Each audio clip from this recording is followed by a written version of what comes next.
Welcome to PCS education. আমি সুজিত দেবনাথ, তোমাদের প্রিয় সুজিত স্যার। আজকের ক্লাসে আমরা কি পড়ছি? নেতাজি সুভাষচন্দ্র বোস সম্পর্কে একটা সিরিজ অফ লেকচার আমরা আলোচনা করছি। ঠিক আগের ক্লাসে আমরা পড়েছিলাম সুভাষচন্দ্র বোসের সঙ্গে ইন্ডিয়ান ন্যাশনাল কংগ্রেসের টাসল, এবং শেষমেশ সুভাষচন্দ্র বোস যখন ত্রিপুরী কংগ্রেসের পর কংগ্রেসের সভাপতির পদ থেকে পদত্যাগ করলো সেই অবধি। তোমরা জানো যে তারপর তিনি ফরওয়ার্ড ব্লক গঠন করেছিলেন, এবং ফরওয়ার্ড ব্লক এর অ্যাক্টিভিটিসটা বেশি দিন না চলতেই তিনি দেশান্তরী হন, সুদূর জার্মানিতে যান, সেখান থেকে জাপান, এবং তারপরেই ইন্ডিয়ান ন্যাশনাল আর্মি INA তার ফরমেশন করেন বা তাতে যোগ দেন। যাই হোক, আজকের ক্লাসে আমরা ডিটেলসে আলোচনা করব INA সম্পর্কে, ইন্ডিয়ান ন্যাশনাল আর্মি সম্পর্কে, এবং যেটা পড়তে গিয়ে আজাদ হিন্দ ফোর্স এর সম্পর্কে আমার ইতিহাস চলে আসবে। দেখো, INA এর ফুল ফর্ম হচ্ছে ইন্ডিয়ান ন্যাশনাল আর্মি। এই INA ইন্ডিয়ান ন্যাশনাল আর্মি আসলে দুইবার তৈরি হয়েছিল, একবার মোহন সিং রাসবিহারী বোসের হাতে, পরবর্তীকালে সুভাষচন্দ্র বোসের হাতে। যদিও একটা কন্টিনিউয়াস প্রসেস, কিন্তু একটু ভাগ রয়েছে। দুবার আমি প্রতিষ্ঠার কথা বললাম যখন, আমি গোটা ইতিহাসটা ইতিহাস পড়ানোর মতোই বলবো, এবং অ্যাজ ইউজুয়াল সুজিত স্যার যেরকম করে কথা বলে অনেক শুরু থেকে ইতিহাসটা আমরা টানবো। দেখো, আজকের যে ইতিহাস INA ইন্ডিয়ান ন্যাশনাল আর্মি, সেইটা একটা লাইন দিয়ে ব্যাখ্যা করা যায় যে শত্রু আমাদের মিত্র। কার কথা এটা? এটা অবশ্য চাণক্য পণ্ডিতের কথা, কিন্তু আধুনিক ভারতবর্ষের রাজনৈতিক ইতিহাসে নেতাজি সুভাষচন্দ্র বোস এই কথাটা ব্যবহার করেছিলেন, শত্রু আমাদের মিত্র। তো ব্রিটিশের এগেনস্ট থেকে ভারতবর্ষকে স্বাধীন করতে হবে, অতএব ব্রিটিশের যারা শত্রু তাদের সঙ্গে হাত মেলাও। এটা হচ্ছে সিম্পল থিওরি, যেটা নেতাজি সুভাষচন্দ্র বোস বিশ্বাস করতেন। এবং এই বিশ্বাসের পরিস্থিতিতেই দ্বিতীয় বিশ্বযুদ্ধ যখন শুরু হয়ে গেল, তখন নেতাজি সুভাষচন্দ্র বোসের সামনে একটা সুযোগ তৈরি হলো। কোন পরিস্থিতিতে? দেখো, শুরুর কথাগুলো একটুখানি ভালো করে বুঝে নাও। তোমরা পার্ল হারবার বলে একটা সিনেমা দেখে থাকতে পারো, বিখ্যাত একটা সিনেমা।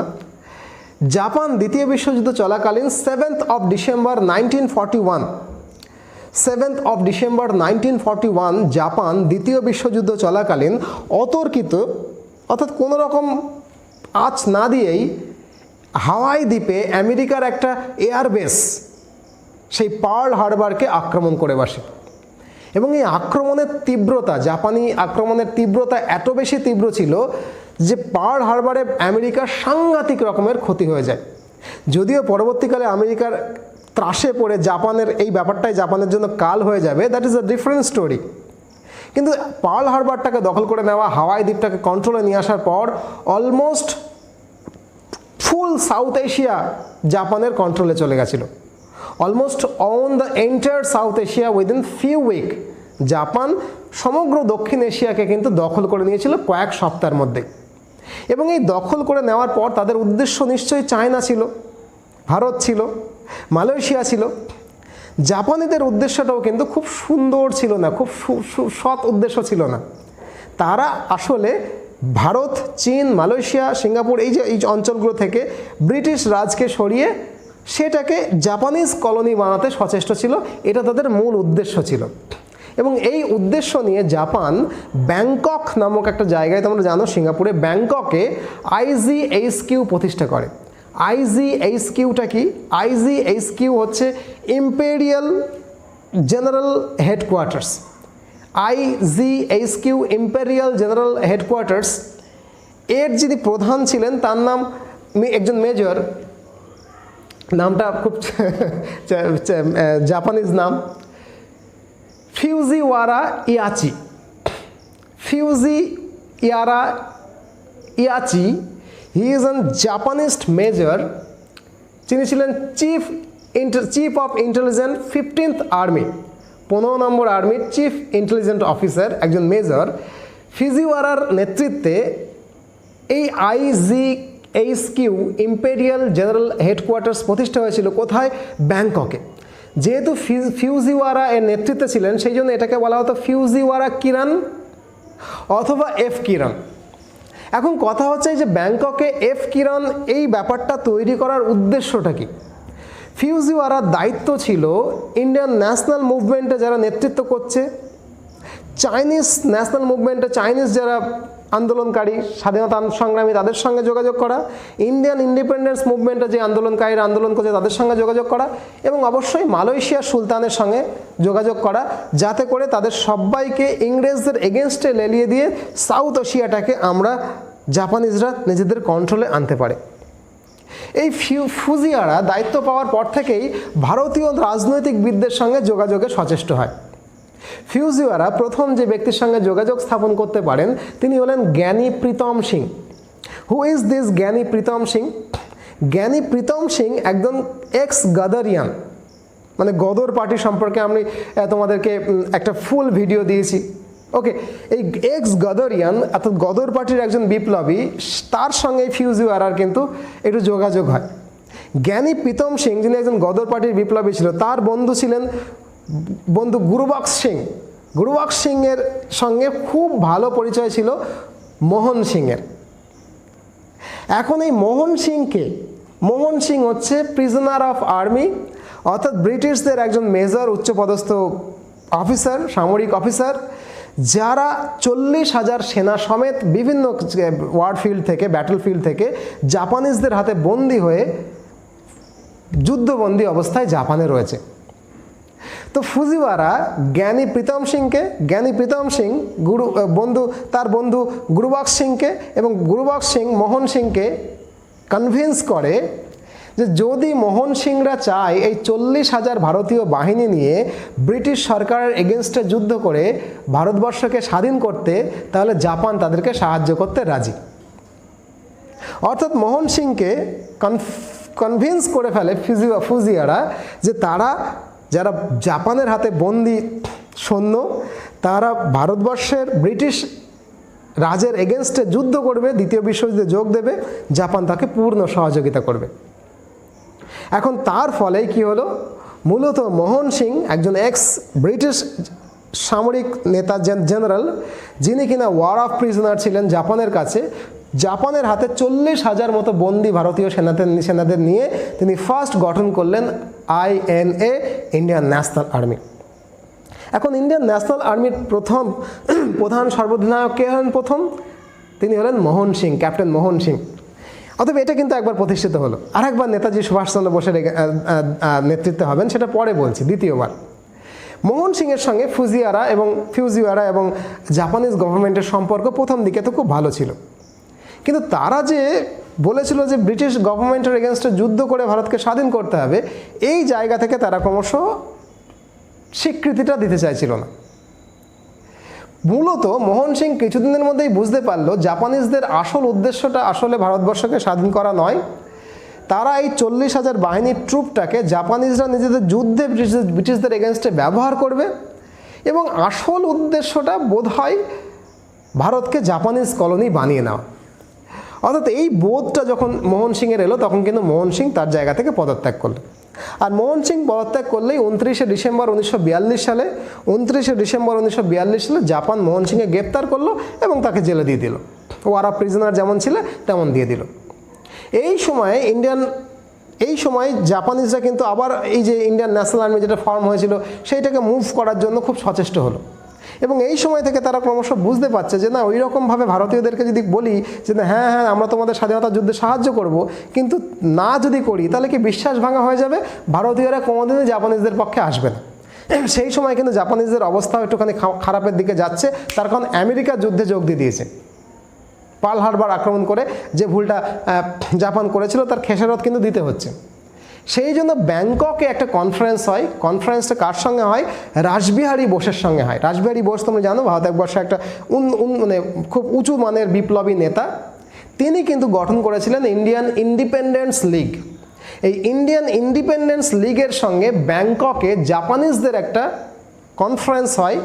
কনফারেন্সটা হয় জুন মাসে 1942 সালে, এবং সেখানে 34টা পয়েন্ট রাসবিহারী বোস এবং জাপানিজদের মধ্যে 34টা পয়েন্টের ওপরে চুক্তিপত্র হয়।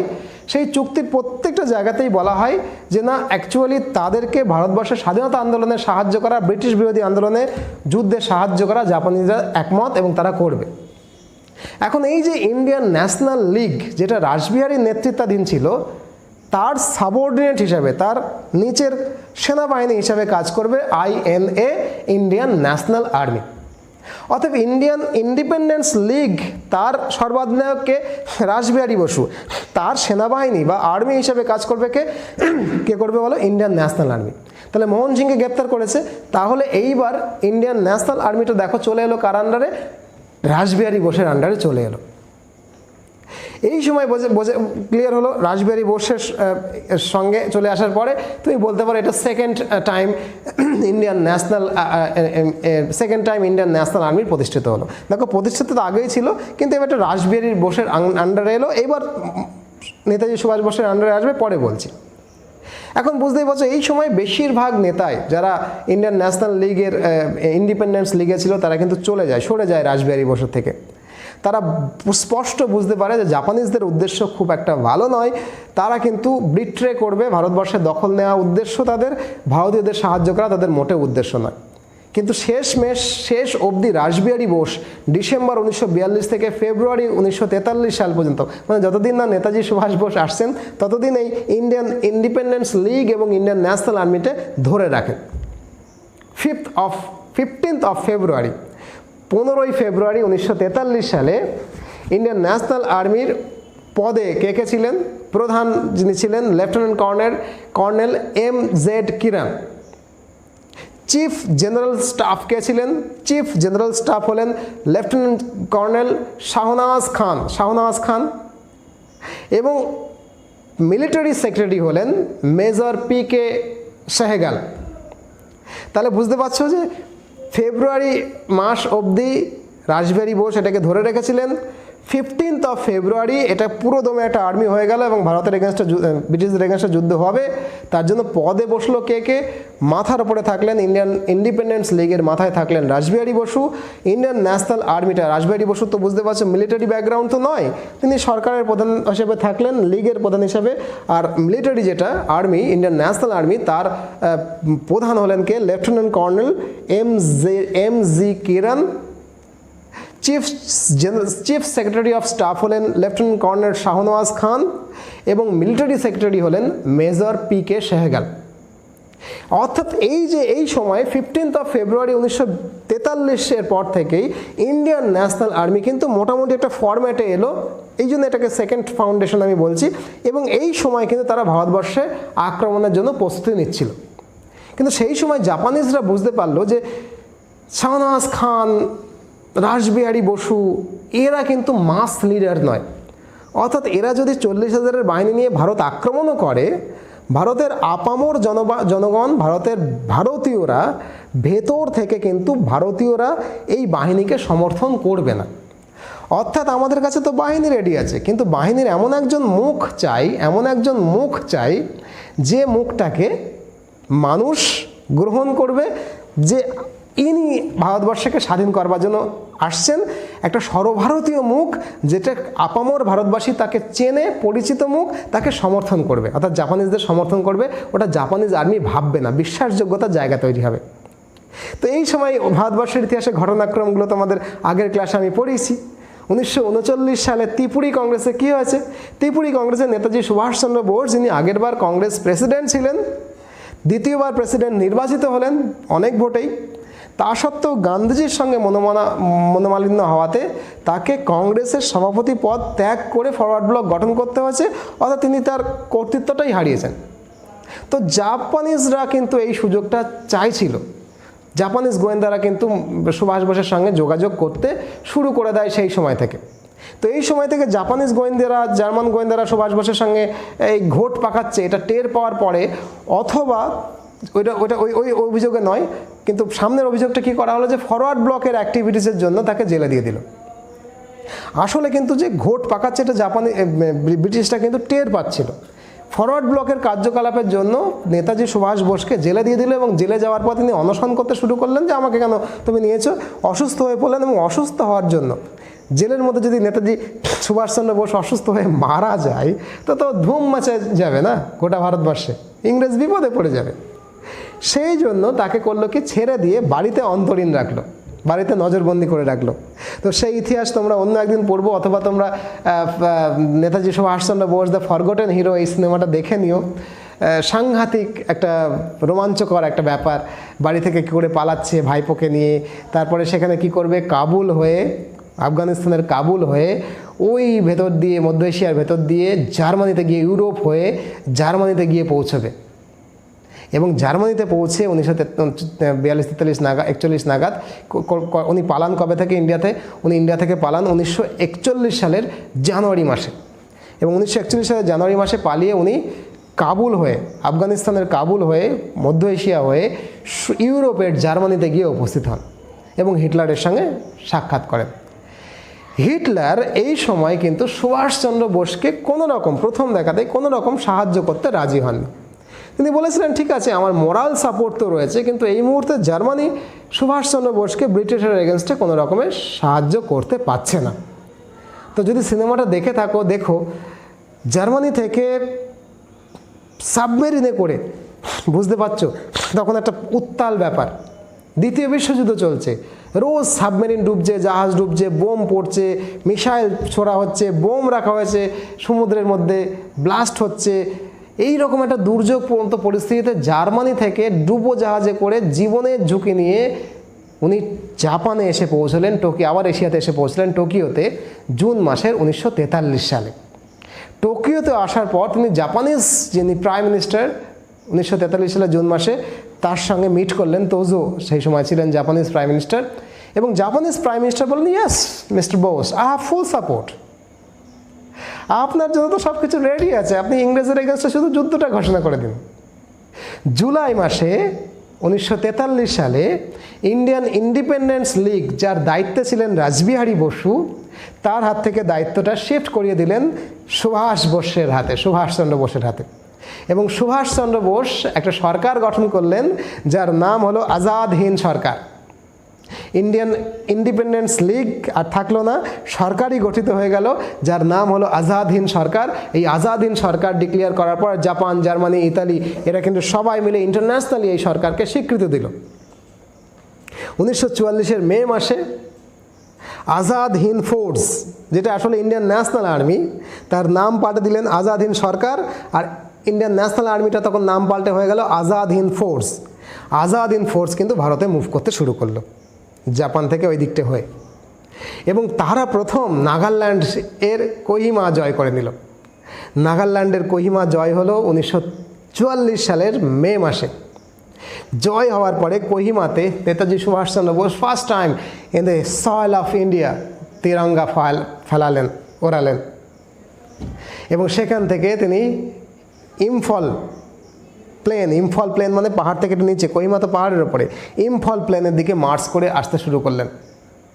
গোটা ভারতবাসীর মধ্যে সেই সময় অত্যন্ত চাঞ্চল্য তৈরি হয়ে গেল। Yes, someone have come to save us and he is Netaji Subhash Chandra Bose. মানুষের সমর্থন, কোহিমা নাগাল্যান্ডের মানুষের সমর্থন, নাগাল্যান্ডের রানী সুভাষকে সমর্থন করলেন না, হাজার হাজার মানুষ তার সেনাবাহিনী যোগ দিতে শুরু করলেন, এবং তিনি ভারতীয়দের নিয়ে সেনাবাহিনী গঠন করতে শুরু করলেন। অনেকগুলো বাহিনী হলো, আমি নাম বলছি, তার মধ্যে উল্লেখযোগ্য বাহিনীর নাম হচ্ছে ঝাঁসির রানী লক্ষ্মীবাইয়ের নাম অনুসারে ঝাঁসি রেজিমেন্ট।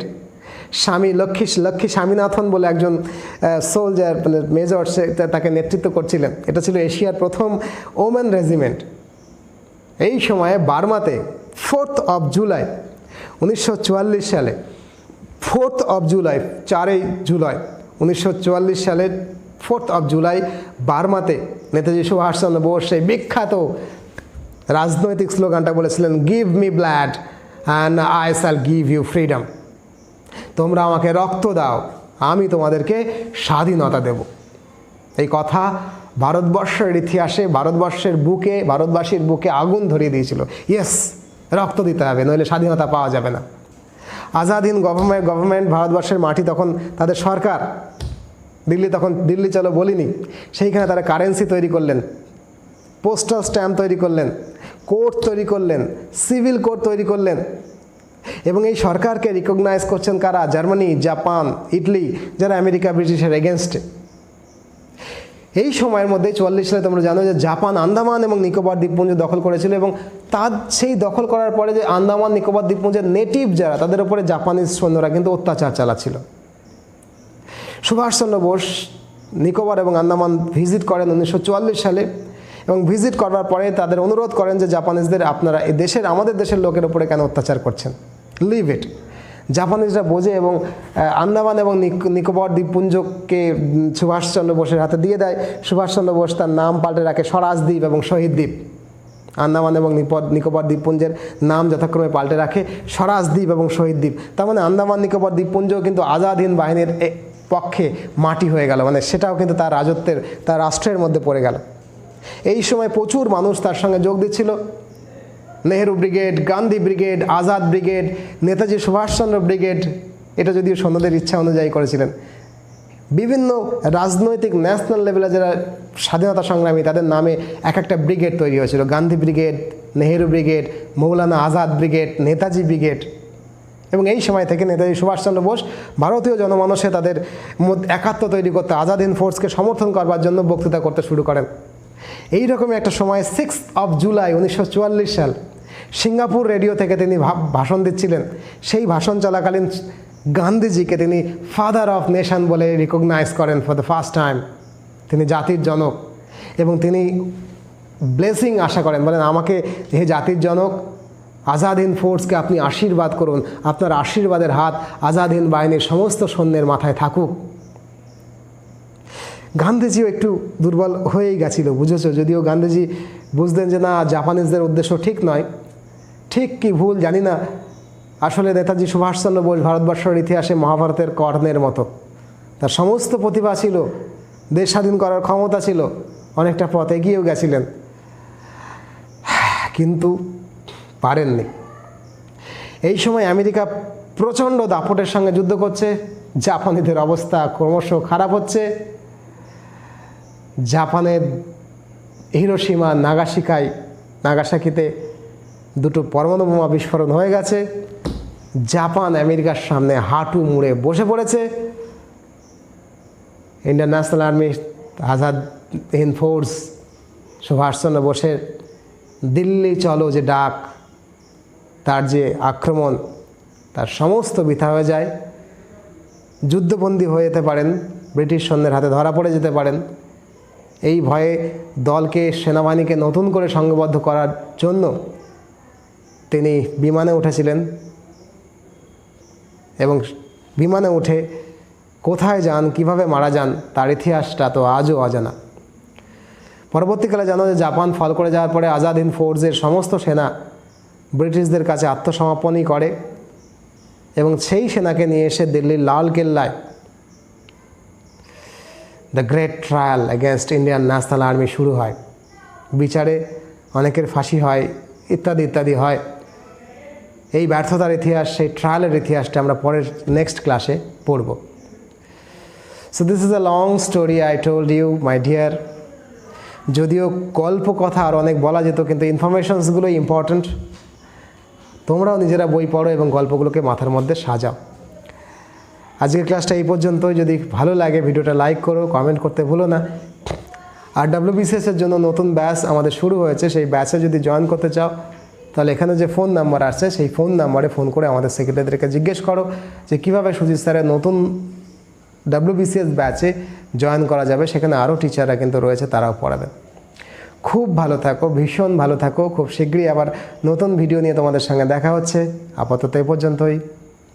Tata, by.